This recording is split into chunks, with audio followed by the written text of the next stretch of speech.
काँग्रेसचे नेते राहुल गांधी यांनी महाराष्ट्रासह कर्नाटक तसेच देशभरात विविध ठिकाणी कशी बोगस मतदान झाली हे काल एका प्रेझेंटेशनद्वारे समोर आणलं होतं। आता या संदर्भात आपल्यासोबत बोलण्यासाठी वंचित बहुजन आघाडीचे अध्यक्ष प्रकाश आंबेडकर आहेत। सर, राहुल गांधी यांनी काल जे प्रेझेंटेशन मांडलं याबद्दल तुमचं मत काय? ते आतापर्यंत आम्ही लढत होतो, आता ते लढायला आले त्याच्याबद्दल आम्ही असं स्वागत करतोय। पण त्याच्याच बरोबर आम्ही असं त्यांना सल्ला हा देतोय की पब्लिक लढाई चालत राहील, केली पाहिजे, लोक जागृती केली पाहिजे। पण त्याच्याच बरोबर दुसरं जे आहे ते म्हणजे कोर्टाची लढाई ही लढली पाहिजे। कारण का हे इलेक्शन फ्रॉड आहे असं सिद्ध करून यायचं असेल तर कोर्टाशिवाय दुसरं कोणीच सिद्ध करू शकत नाही। आणि म्हणून त्यांनी आम्ही जी याचिका अपील जे असतं सुप्रीम कोर्टामध्ये दाखल केलेलं आहे त्या अपीलमध्ये सगळ्या पक्षाने सहभागी व्हावं, ज्यांना असं वाटतं की इलेक्शन चुकीचं झाले त्या सगळ्यांनी। महाराष्ट्रात तुम्हाला वाटतं का किती बोगस मतदान झाले? आमच्या मताप्रमाणे 76 लाख मतदान हे सगळ्याच्या सगळं बोगस आहे।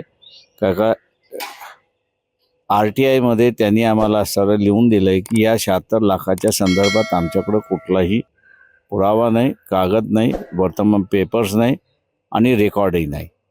ज्यार्थी तुमच्याकडे रेकॉर्ड नाही, पेपर्स नाही, याचा अर्थ हे सगळं फ्रॉड आहे असं मी त्या ठिकाणी कोर्टाला सांगतोय। असं वाटतं राहुल गांधींना उशिरा जाग आली असं वाटतं, कारण लोकसभा निवडणूक असे कोणाला उशिरा कोणाला असं नाही, लढायला उतरले त्याचंच स्वागत केलं पाहिजे आणि त्यांना मी म्हणतोय की तुम्ही जॉईन करा। कारण विधानसभा निवडणूक फटका बसल्यानंतर त्यांनी सगळं हे पुढे आणलंय, त्यामुळं ह्या दृष्टीनं मी म्हणतोय की त्यांना आता उशिरा जाग आली आणि त्यांनी हे सगळं आता काढलंय असेल, मान्य, मी त्याच्यावरती काही कॉमेंट करतो। ओके, पण आता निवडणूक आयोग म्हणते की राहुल गांधींना तुम्ही शपथपत्र तुम्ही स्वतः द्या म्हणते।